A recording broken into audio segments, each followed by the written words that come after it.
Why I decided to observe Ramadan as a non-Muslim Christian believer. Just last week, I was talking to my friend who's been Muslim for about 5 years now, and he was telling me all about how he was about to start Ramadan. And before he even started talking, I realized I was so ignorant as to the topic of Ramadan and Islam as a faith. Growing up in Atlanta, I pretty much strictly grew up around Christians and a few Jewish people.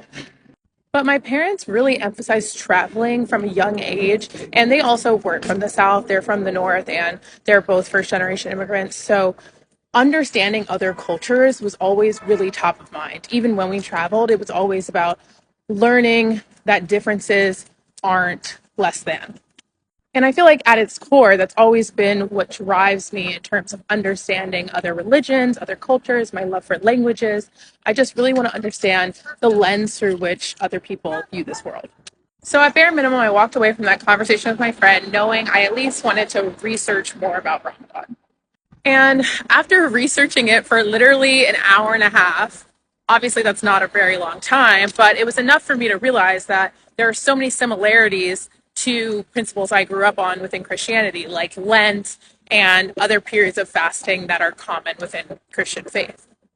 And what I realized is that at their core, periods of fasting, I feel within Western religions, all mirror the same idea of stripping yourself of luxuries to get closer to God and to get closer to the understanding that God is all we need.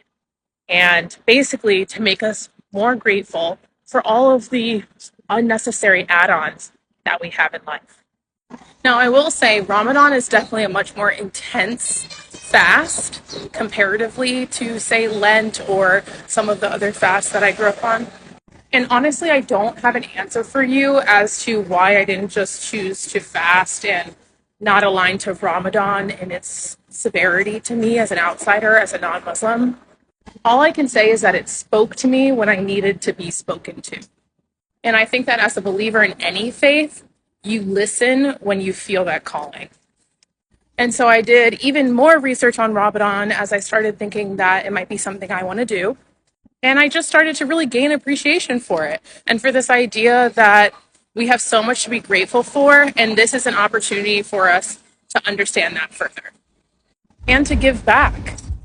And before any of you ask, yes, the most terrifying part of all of this is the fact that you're not supposed to drink water during the day.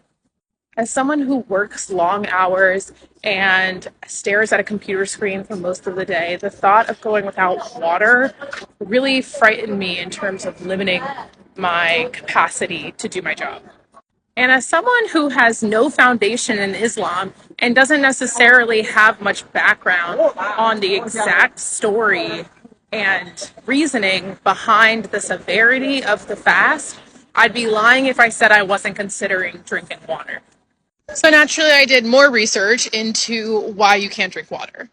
And I'm not going to speak to that, but what I am going to speak to is what I found really interesting and really beautiful, which was the idea of consequences for breaking the fast. And what I found was that there are none. This is entirely a personal decision, and it is meant to reflect positively onto those you interact with. Right? You should not be grumpy because you're fasting. You shouldn't be rude. The idea is to be a light to other people because you have gotten that much closer to God. And so if I genuinely feel like I'm about to pass out because I haven't had enough water, I can drink some water. As long as my intentions are pure and are not rooted in greed or gluttony, then at least my interpretation of Ramadan was that fasting is not supposed to be terrifying. It should be exciting because it should be fulfilling.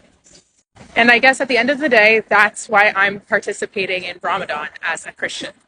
So yeah, follow along my journey if you find this interesting. I don't claim to be a source of knowledge or wisdom on the topic. This is solely my personal experience and what I think is best for me at this time. So I'm really excited and I think it's going to be really beautiful.